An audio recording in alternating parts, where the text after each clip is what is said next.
আমি এখন রান্নাতে চলে আসলাম। এখানে আমি চুলাতে একটি ফ্রাই প্যান বসিয়ে দিয়েছি। ফ্রাই প্যানটা গরম হলে আমি এতে তেলে দিয়ে দিব। এখন দুঃখের কথা কি বলবো, আপনাদের জন্য এই রেসিপি তৈরি করতে, করতে সময় সাশ্রয়ী এবং গ্যাস সাশ্রয়ী। আমার নিজেরই এলপি গ্যাস শেষ হয়ে গেছে। তাই এই রান্নাটা আমাকে সম্পূর্ণ ইলেকট্রিক চুলায় করতে হয়েছে। এখন যাই হোক, আমি আবার রান্নায় ফিরে আসলাম। তেলটা গরম হয়ে আসলে এর মধ্যে আমি ১ কাপ পরিমাণে পেঁয়াজ কুচি দিয়ে দেব। পেঁয়াজ কুচি দিয়ে আমি লাল করে ভেজে নেব। আমি পেঁয়াজ কুচির সাথে ছোট ২ টো তেজপাতা এবং ২ টো দারচিনি এবং ২ টো এলাচ দিয়ে দিলাম। এগুলো এখন আমি লাল করে ভেজে নেব, কিছুটা বেরেস্তার মতো করে। পেঁয়াজ কুচিগুলো এখন বেরেস্তার মতো করে ভাজা হয়ে গেছে।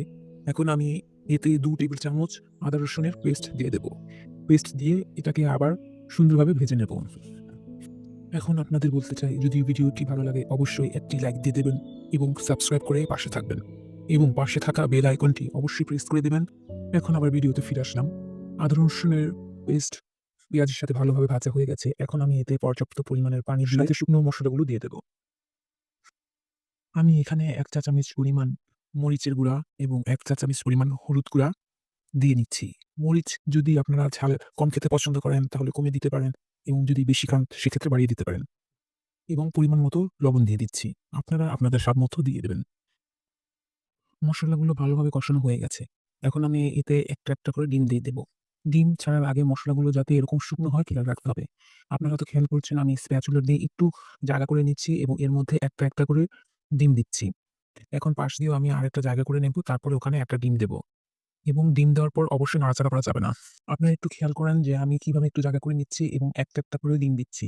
ডিমগুলো যাতে নাড়াচাড়া না হয়। নাড়াচাড়া করলে ডিমগুলো ভেঙে যাবে, তখন দেখতে ভালো লাগবে না। এখানে সবগুলো ডিম দেওয়া হয়ে গেছে। এখন আমি চুলার ফ্লেম একদম লোতে রেখে ৫ মিনিটের জন্য ঢেকে রেখে দেব। ডিমগুলো এখন হালকা সিদ্ধ হয়ে এসেছে। আমি মাঝে ৪-৫ টা কাঁচামরিচ দিয়ে দিয়েছিলাম। এখন একটু হালকা নেড়ে দেব। অবশ্যই চামচ বা খুঁচুন দিয়ে না, এইভাবে নাড়া দিতে হবে। তাহলে ডিমগুলো ভাঙবে না এবং এই সময় পরিমাণ মতো পানি দিয়ে সম্পূর্ণ সেদ্ধ করে নেব। নাড়া দেওয়ার সময় খেয়াল রাখতে হবে খুব বেশি জোরে যাতে না হয়, না হলে কুসুমগুলো এখনো নরম আছে, ফেটে যাবে। তাই খুব আস্তে একটু নাড়া দিয়ে আবার ঢেকে রেখে দেব সম্পূর্ণ সিদ্ধ হওয়া পর্যন্ত। এই সময় চুলার ফ্লেম মিডিয়ামে রাখতে হবে। ডিমগুলো এখন সম্পূর্ণ সেদ্ধ হয়ে গেছে। এখন আমি ১ চিমটি মতো জিরা গুঁড়া দিয়ে এটা নামিয়ে ফেলবো।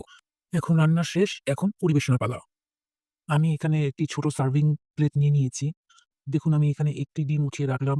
কি সুন্দরভাবে একটি ডিম উঠে এসেছে এবং কেটে দেখাচ্ছি মাঝখান দিয়ে যে কুসুমটা আছে কত সুন্দরভাবে সেদ্ধ হয়ে গেছে।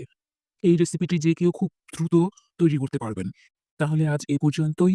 দেখা হবে নেক্সট ভিডিওতে। সে পর্যন্ত ভালো থাকবেন, সুস্থ থাকবেন এবং অবশ্যই নিরাপদে থাকবেন। আল্লাহ হাফেজ।